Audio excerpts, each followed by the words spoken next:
Hey everyone, welcome. Today I'm here with Dr. Stephanie Estima, and we're going to talk all about, first of all, she has a new book out, which is amazing, and second of all, she's really focused on making sure that your hormones stay in balance while you're on keto, which can be a particular problem for us ladies. So welcome, Dr. Stephanie Estima.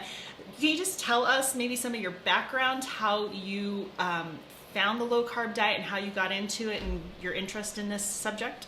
Sure. Yeah. So I have been, for most of my career, very interested in brain health and brain metabolism. And the ketogenic diet was something that I came across maybe closer to maybe 5 or 6 years ago now, in terms of some of the benefits that it can have for cognition, for mood, for sleep.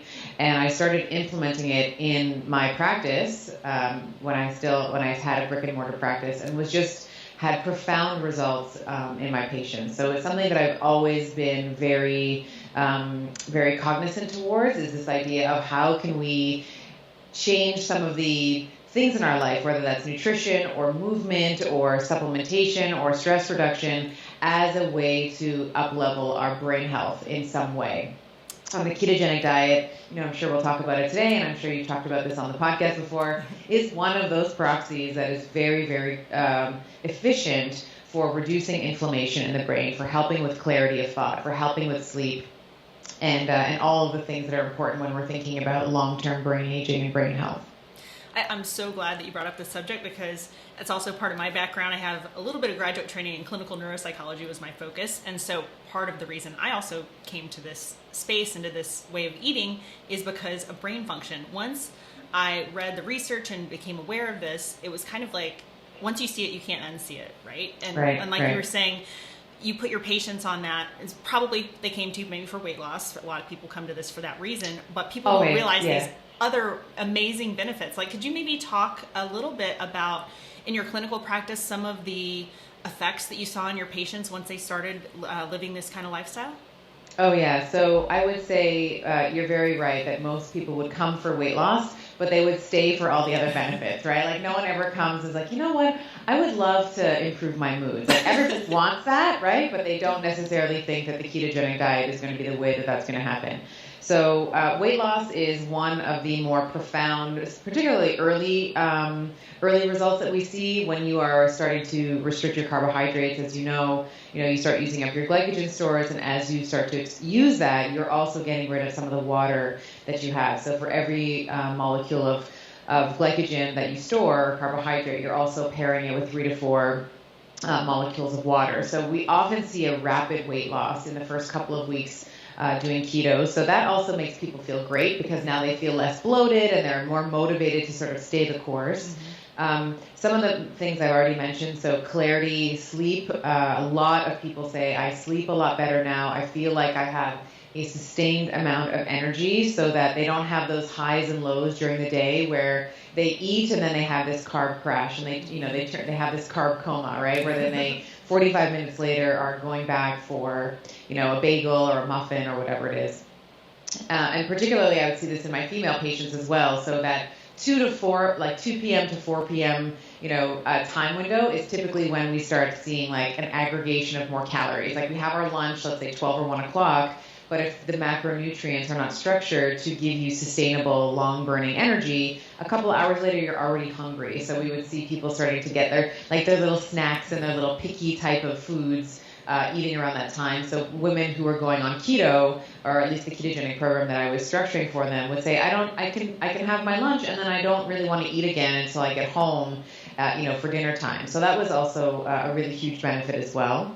And I think body composition changes. We would see, the waist to hip ratio improve. So people slimming down their waist relative to their hips, which is an indicator for longevity. We want to make sure that, if you were to take, a measuring tape and measure your navel, like at the level of your navel, and then again measure at the widest part of your hips, and you divide those numbers into each other, you want that number to be at least 0.8, like no higher than 0.8.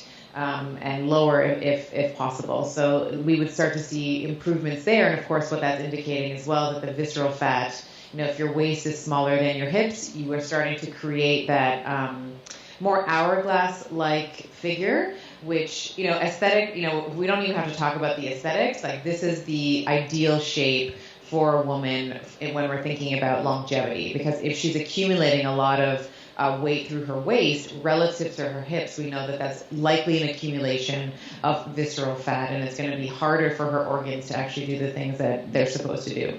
So, and of course it looks good, right? We can always talk about vanity, but in terms of like some of the metabolic parameters, that waist to hip ratio, we would see a really great improvement in that as well. Yeah, I'm really glad that you mentioned the visceral fat thing, because it also, you can probably speak to this more clearly, but you mentioned, it doesn't allow your organs to work as well, that sort of thing. And it's also, linked to all of these sort of diseases of aging, like heart disease and probably everything, diabetes, all of these things. I think that when your waist to hip ratio gets out of balance, you're more at risk for basically every kind of, particularly metabolically related disease. Any further thoughts on the heart disease part of that with visceral fat? Because you probably know way more about that than I do at this point. Well, I think when we think about cardiovascular health, both across the board, men and women, it is the number one killer, right? We often are, as women, I think we're very scared of, the C word. We're very scared of cancer, particularly breast cancer. I think there's a lot of focus put on that. And I'm not saying that that's not important. Of course it is. And there's also some schools of thought that are actually proposing now that cancer does have some of its roots in metabolic dysregulation. But cardiovascular disease is still the number one killer for women.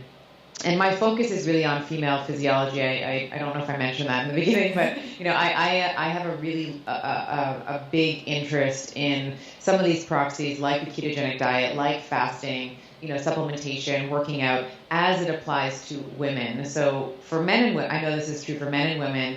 CVD, cardiovascular disease, is the number one killer, and we want to be, especially when we're thinking about how can we live a longer life. We also want to be paying attention to, so that would be called lifespan, like the span of years that you live, but we also want to be thinking about health span. So of those years, how many of those are spent healthy? So when we think about ways that we can augment that, ways that we can make that, to extend that health span, one of the easier ways to do that is through manipulation in our diet. And I love the ketogenic diet for women, for a pure ketosis, so trying to get a woman into pure ketosis for a short period of time. So I love a therapeutic intervention of the ketogenic diet. And then I actually sort of differ from a lot of people, I think, in the ketogenic community, in that I don't think that women should be in ketosis forever. I do think that over the long term, it is very, when we are thinking about honoring our female physiology, honoring our hormones, honoring the different hormonal milieus that we will go through, not only as a reproductive woman, a woman who has a menstrual cycle, but then when we are menopausal as well, there's a certain cadence that we adhere to. So I love the idea of keto cycling, and I talk about that in my book, The Betty Body. If you're watching, this is my beautiful book baby, and we spend a lot of time in the book talking about this sort of phase one, which is that therapeutic intervention of ketosis, and then moving into, for women, keto cycling. So a week on, a week off, a week on, a week off. So, and then there's other things that we talk about, like protein cycling and carbohydrate cycling, in order to support our hormones, to support our cardiovascular health, as we've been talking about, and to support health span, which is kind of there's no point in living a long life if you're diseased and sickly, right? We want to be living a long life that's healthy and robust. And, I'm already training, I sort of say this jokingly, but I'm training to be the favorite grandmother. Like, I want to be the grandma that can get down on the floor, play with my grandkids, pick them up, be able to get up off the floor unassisted. If I'm traveling, I want to be able to, carry my own luggage. I want to be able to put it into the overhead bin. I want to be able to do push-ups. And I'll say, just if you'll allow me to get on my soapbox, a push-up is a push-up on your toes, not on your knees. So, we call them ladies push-ups, and I get a little nervous tick when I hear that, because there's no such thing as a ladies push-up. Women like push-ups on your toes. It's the equivalent of squats for your booty. Like, we want to be thinking about the ability to push our own body weight and to be able to pull our own body weight, to be able to do pull-ups. these are things that I think about when I'm thinking about how I'm going to be the favorite grandma in 20 or 30 years from now. I love when I first. So how I came in contact with Dr. Stephanie is we spoke at the Keto Diet Summit, and I knew, like from the beginning of just hearing you talk and seeing you, that I just was so in line with what you were saying. I was just literally talking on a live on Instagram before we got on here, and I was kind of talking about, I'm getting ready to record with Dr. Stephanie. And this weekend, we were snowboarding, and we were in Utah, where they got like about 4 feet of snow in, I don't know, a few hours. Now, this is a little extreme, I realize, but I do have a point here that's coming. So I'll be 48 here in just about a month. And I think about this a lot too. I'm like, I want to be able to be healthy enough and strong enough to do the activities that I love. And also we have 2 boys. I'm hoping we'll have some grandbabies at some point. And all of that, I think if people can wrap their mind around making that their purpose rather than always making it about weight loss, that is what makes this lifestyle so sustainable to me, because I know that every day that I make choices, it's because I want to be able to go get on my snowboard in 4 feet of powder and like survive that experience, basically. Right. I just think as a mindset thing for weight loss, if people can start to, think about those longer term goals, their core values, that really helps them stay on the diet or stay on all the things that we need to do, as you mentioned, like doing our push-ups, doing our workouts, and that sort of thing. Yeah, and I love what you're saying, because I think that when we only think about it in the context of weight loss, we tend to take a short-term lens to that. So we tend to say, well, in 2 months, I want to be 5 pounds or 10 pounds lighter, or whatever it is, or 3, or for the high school reunion that's happening in 4 months, I want to be able to get into such and such dress, which is fine. Those are great goals to have. But you also want to layer that on with a long-term view, because what is the point? I mean, I'm also, I also want to honor my inner sloth here. Like, there's no point in doing all this work if it's just going to come back again, right? So if you are thinking about fat loss, if this is something that's important to you, it would behoove you to think about the short-term goal, but also to be thinking about, how can I sustain this over a year, 2 years, 10 years, 2 decades, because that is actually the hardest part. We've all seen The Biggest Loser and like weight loss shows where they can lose all of us can lose an extraordinary amount of weight in a short amount of time. But of course, we also know that the success of those people on Biggest Loser, 90% of the participants gain the weight back because they haven't actually learned how to have these lifestyle modifications, how to be able to bring in some of these small little habits into the everyday. They go back to their life, they go back to the same stress, the same coping mechanisms, and then, we see the weight gain come back again, and sometimes, and many times more so. So they might have started off at an obese weight, they lose the weight on the show, they go back, and then they're heavier than they ever were. So I'm really interested in how we can take small little habits that are not hard to implement every single day and be able to consistently apply them, and to have that commitment to that consistency over the long period of time, over that long delta T, and that's how we really get some of those, some of the great results that we're talking about. Right, the brain stuff and all that. Yeah, the longer you do it, the better it gets. I mean, I have noticed, and my husband the same, he keeps saying that he really thinks, and he's 54, that his brain function, he feels just so much more clear and easier to remember things, everything that we have to worry about as normally aging brains, not just later on neurodegenerative disease where they're kind of calling it type 3 diabetes now, but also just normal brain function that kind of starts to decline as we get older, unfortunately. Mm-hmm. Yeah. So that's probably a pretty good lead-in to your book about how people can implement things on a daily basis, talking about the carb cycling. And since you're focused on women in particular, I'd love it if you kind of talk about the diet in relation to people maybe like 20s, 30s, 40s as we age, and any slight differences there that you found really help people. Sure. Yeah. So the book was, divided. We divided women into 2 main cohorts, right? So one is women who are in their reproductive age. So that includes loosely up to about age 50. So you should be ovulating every month. if you are a woman or female-bodied. And beyond, and in menopause, that's sort of the second cohort. So around roughly 50, 52 for most of us, where we are no longer cycling, we no longer have a menstrual or a reproductive cycle anymore. So when we think about this in the context of women, one of the things that when I first started running a ketogenic diet in the clinic, I was totally running it like a guy. Like I was totally, with the, all true, like being totally truthful and transparent here. It was like bacon, butter, burgers, and repeat, right? It was sort of very, it's been very commonly called like dirty keto, right? It was like anything but avoid all the carbs at all costs.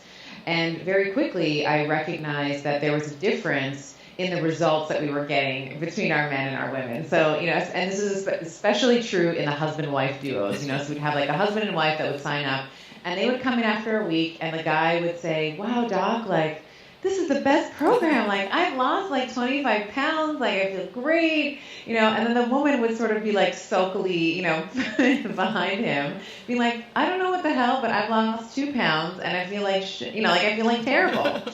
So I started really digging into how we can nuance the application of this to our female population. And there's a couple of tenets that really were birthed from that. So the first thing is we started changing for most of our women, and this is true for the Betty Body, like we talk about this in the Betty Body, and this is outlined in the Betty Body book in detail.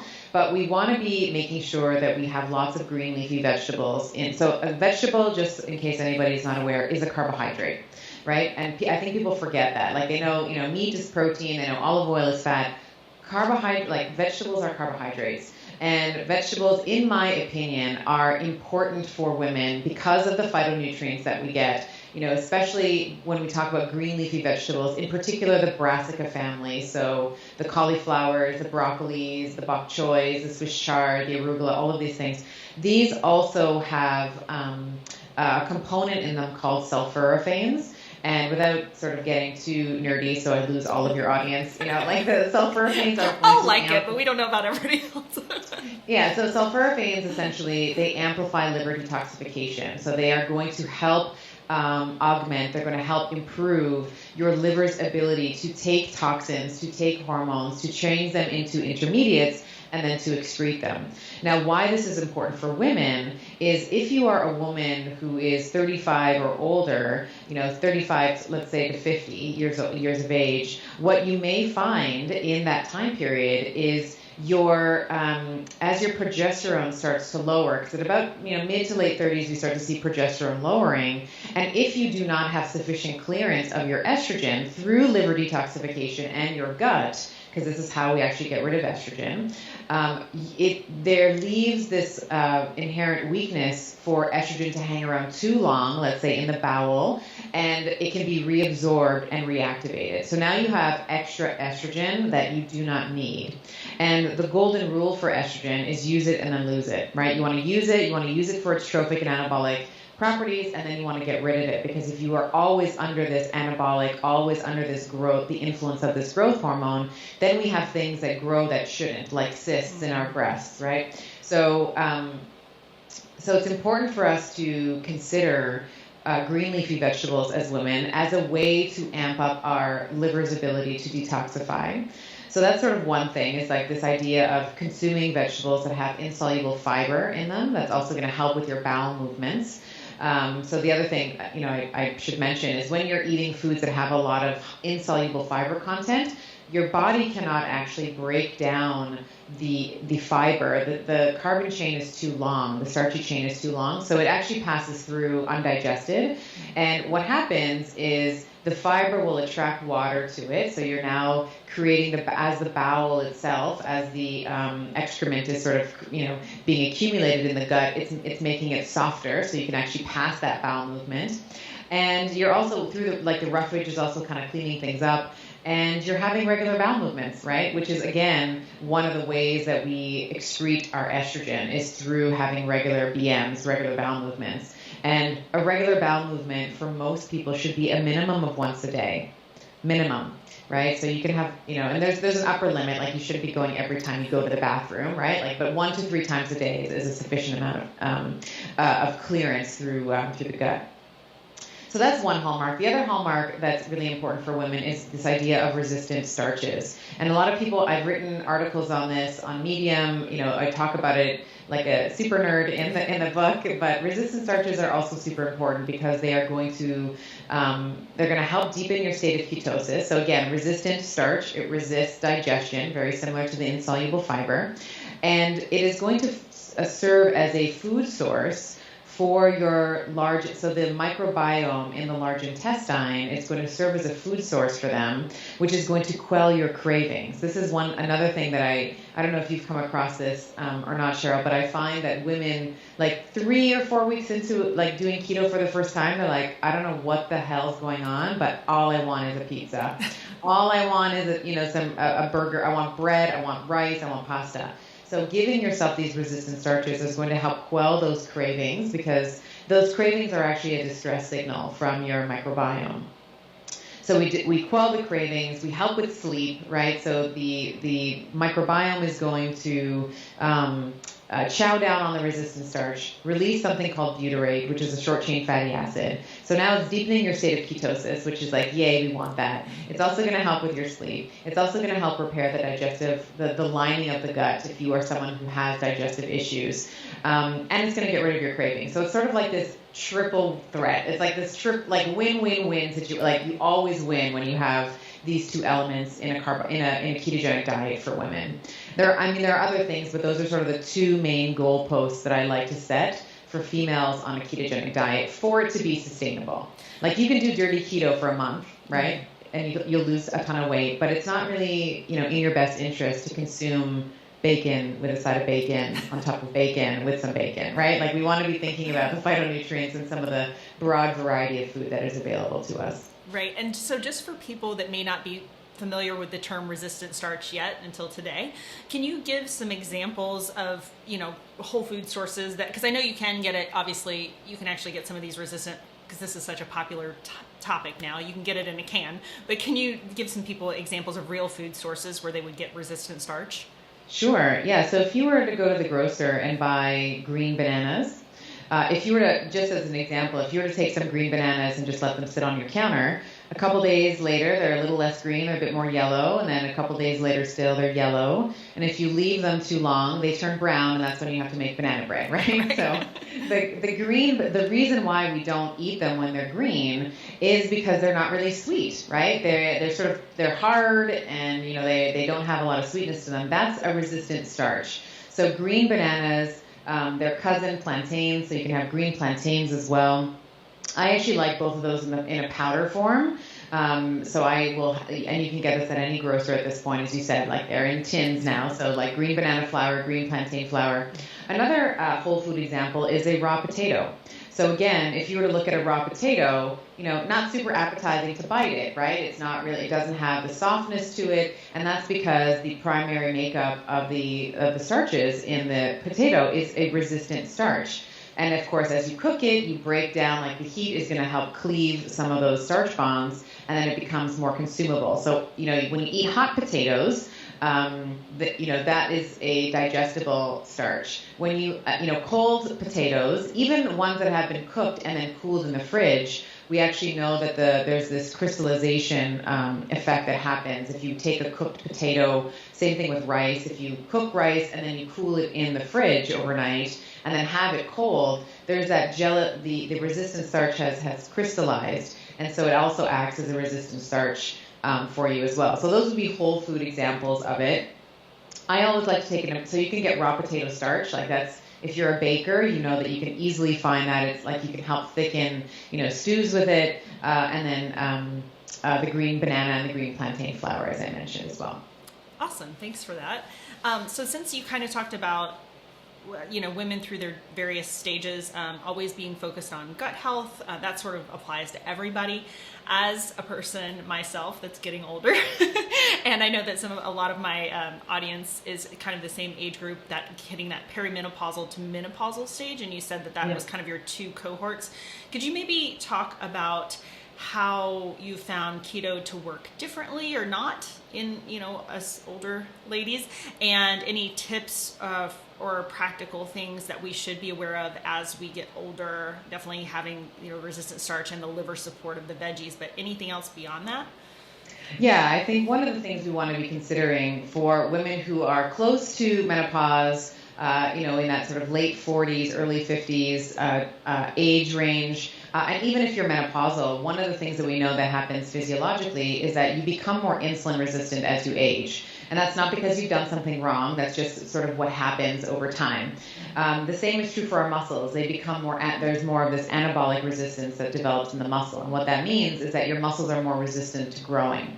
So when we are thinking about how we can support our ladies who are sort of late 40s, early 50s, or 60s and 70s and beyond, we want to be considering that she tends to be more insulin resistant and her muscles have more anabolic resistance. And, I'll say that the more that I sort of dive into the literature and learn about insulin resistance, like the more I realize I know nothing about, like we learned in school, it was like this lock and key thing. And like the insulin was like something was gumming up the receptor. And, of course that's far more, that is such a simplistic, almost like pedestrian, understanding of it. It's far more complex than that. However, what we want to be thinking about for these ladies is we want to be thinking about metabolically, how can we dispose of more glucose? Because when we have, what happens with insulin resistance, essentially, and in the most basic way that I can explain it,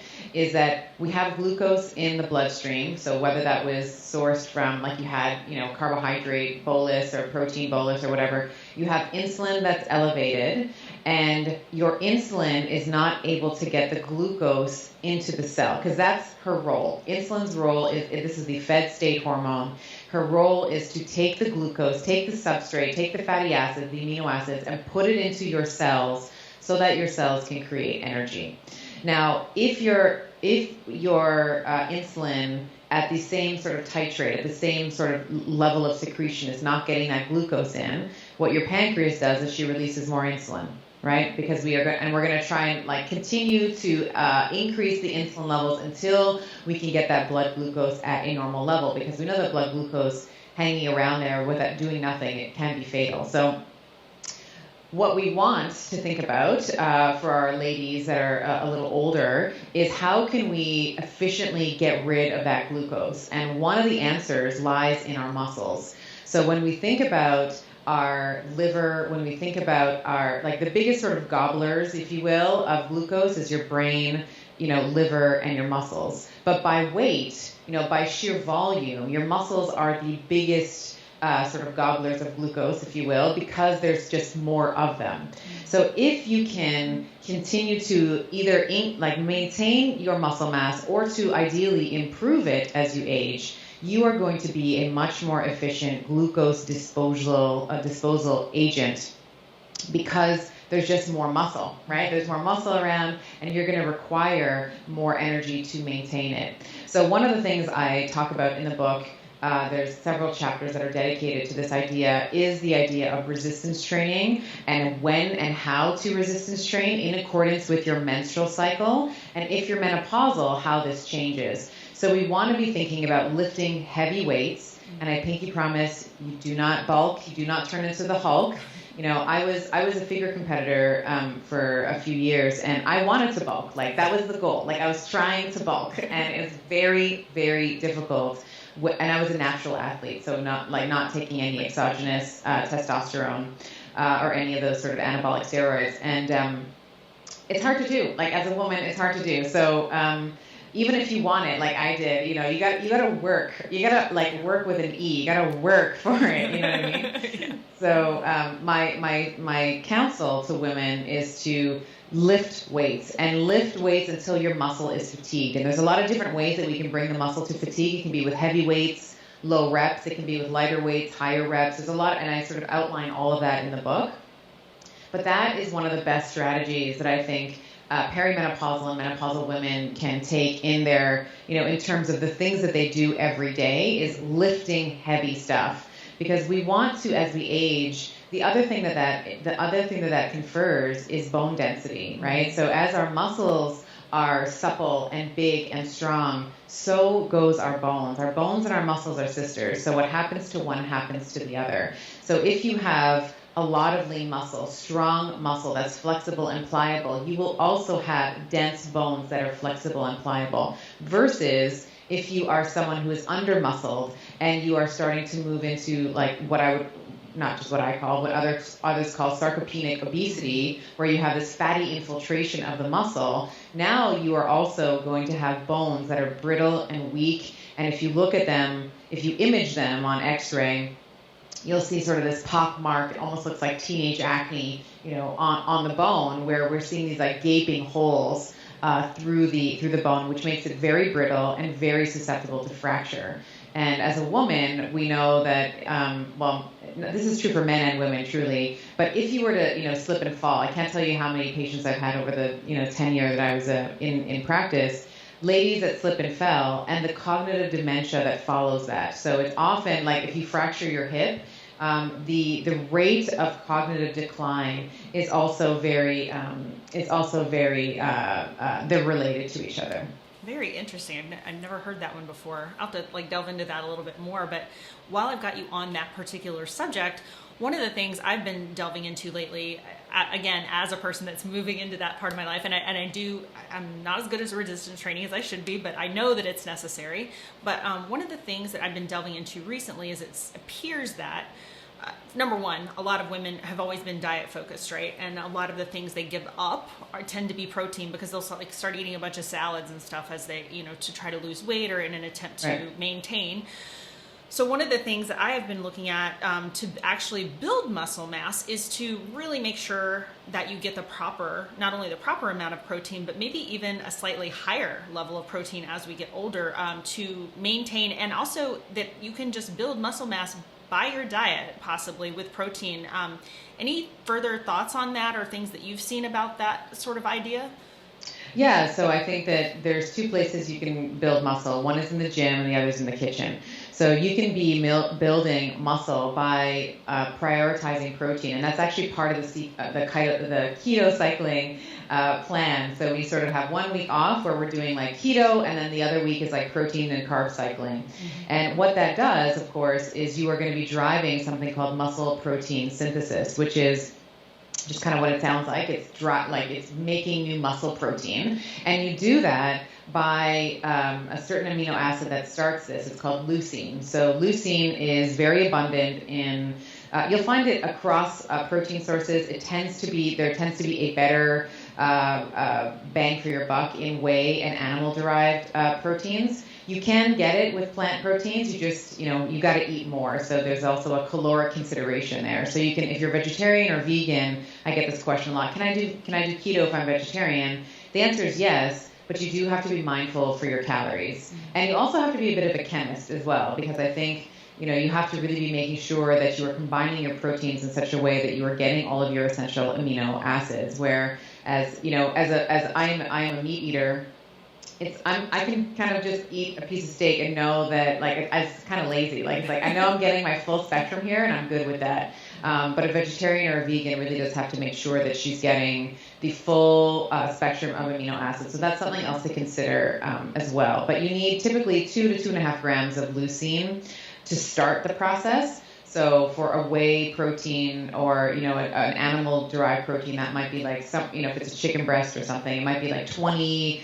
to 25 grams of whey protein powder.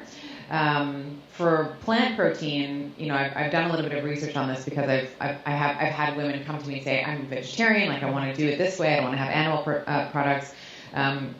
You can get it done with soy protein, pea protein, but you end up having more. So instead of having a scoop of 25 grams to get that, 2.5 grams of leucine to start the process, you might need 40 grams or 45 grams, depending on the source. So, you want to be thinking about how much calories you're taking in. If weight loss is if that's a goal for you, it may require that you either restrict calories elsewhere, or that you do have some animal proteins.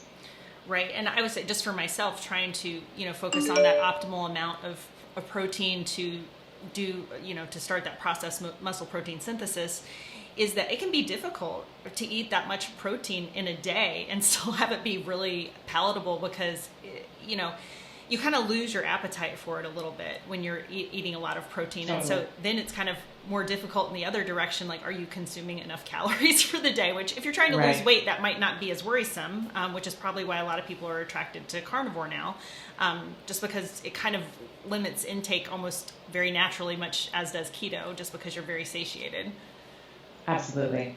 So for the book, I think you said you had, and I got these when I purchased the book, but you had some special little things for people that support the book and purchase it. Can you talk a little bit more about what people get when they buy the Betty Body? Yeah, so you can buy, first of all, you can buy the Betty Body anywhere, in any online retailer, Barnes & Noble, Amazon, like anywhere that you would buy books. And once you do, I would love for you to go to bettybodybook.com. So that's BETTYBODYBOOK.com. And there I've put together a program for you. So we've put together so you don't really have to think. Like, it's one thing to write a book and have all the science and all the stuff, but it's another thing to do it, right? So what's the how-to? Right. So the how-to, we've done that for you. So we have done 4 weeks of a pure ketogenic diet. We've given you 4 weeks of keto cycling, so up and down with the protein. And we've also given you rehabilitation. We've also given you beginner workouts, intermediate, and advanced workouts. Because another thing that I hear is like, well, I want to start weightlifting, but my gym is closed right now, and I don't know what to do. So these are all designed for home use with minimal equipment. Most of the time, it's your own body weight. And if you are someone who is invested in a home gym, of course, we give you the options for weights and all of that. And then there's also rehab, which is something that I spent 16 years really diving deep into. So that's a lot of people will say, I want to resistance train, but I have this like niggling injury that sort of prevents me from doing it. So we've also included that in the bonuses for the book as well. Awesome. I'm so excited to try some of that stuff out. The last thing I want to kind of go to is, as we talked about before, the point of this podcast is making things sustainable for people, right? Yeah. And so that we don't lose them, because, I'll hear a lot. People like, well, I tried it for a few weeks and it just didn't work for me. And not just women, just men too. They get tired of it, or they don't. I think having somewhat of an understanding about why it's healthier for you, again, going back to that, knowing your why, can help people stay on it. But some of it is too, like, they don't know what to eat, or they just really have those cravings, or they want to have a pizza, and I try to tell them, like, hey, you can still do that at some point, but there is some benefit, I think, in becoming keto adapted at the beginning, being a little strict for a while, and then moving into the cycling. So as you said before, you started out with a very traditional approach to keto when you were in clinic, and then you kind of moved into this more cycling. Did you find that for people that sort of cycling aspect of it made it more sustainable over time, and just any other further tips for people about how to stay with it long term that you've discovered? Absolutely. Yeah, it's hard to stay in ketosis all the time. You really do have to watch your carbohydrates very closely. And for some people, depending on their muscle mass and their genetics and their, processing, it is easier for them to have more carbohydrates. But for other people, they get kicked out of ketosis with 15 grams of carbohydrates. So the cycling definitely makes it a lot easier. It makes it a lot more sustainable. And it's also, it's hard to eat the same thing all the time. We just tire of it. So that's why the cycling, where you're having, a ketogenic week, and then a week where you're increasing your protein, and then another week where you go keto, it gives you that opportunity to have flexibility. And this is one of the things that I'm hoping to achieve with the book, is that we don't have to, it's not only just one way. There's many roads that lead to Rome. Like, if you want to lose weight, there are many ways to do that. This is one of those options. And what I have found with, implementing this with thousands of women at this point, is that it is a very easy thing for most women to do over the long term. So, the tips I would offer is, I would encourage anyone, if they are looking to try it, like, you can even just, if you don't want to invest in the book, if that seems like too big of an investment at this point, just check out my podcast and think about, some of the things that I talk about there. I talk a lot about keto cycling on that podcast. And then, I mean, I would just, the tip I have is just try it. Like one of the things that we have to learn to be a little bit easier with on ourselves is this flexibility. Is not always like I have to do it, and if it doesn't work, like I've wasted my time. Like you've actually, if something doesn't work for you, what you've actually gained is a lot of information, right? You've gained a lot of information why it didn't work. Maybe maybe that at that particular time in your life there was a lot of stress that you weren't able to commit to it, or maybe the diet didn't adapt enough to you. So I think that I would love for people to get comfortable with the idea of failure has a negative connotation to it, but I think that the more we try things and the more we allow ourselves to play, the more that we discover who it is that we are and what it is that we need. I think that so often we're just so stiff and we don't want to be beginners and we just want to be the expert. We want to know everything, and is it going to work? I need the guarantee. And that, I wish life would work like that, but, you just got to try. So, pinky promise, hopefully, you'll try this book, you'll try my protocol, and it'll work for you. And I would love to hear your success stories. Yeah, I love it too. And I hope that we get many people trying this, because I think this approach, it makes logical sense, but it makes logical sense to me because I've been doing this now for 5 years at this point. And, right. I couldn't have done it that long if I didn't have times where I played with different things or changed things up or allowed myself to, get kicked out of keto. It's like, who cares? It's exactly. And to be fair, I don't have diabetes. I have a really robust metabolism, so I don't have the same issues as other people do, but you only know that by experimenting for yourself, right? Correct. I think that's wonderful advice, Stephanie. So to end up here, I would just like for you to share all of the places that people can find you. You mentioned the book is pretty much available everywhere at this point, but where do people find you online? Where can they hear more from you? You mentioned your podcast. Tell us all of the things.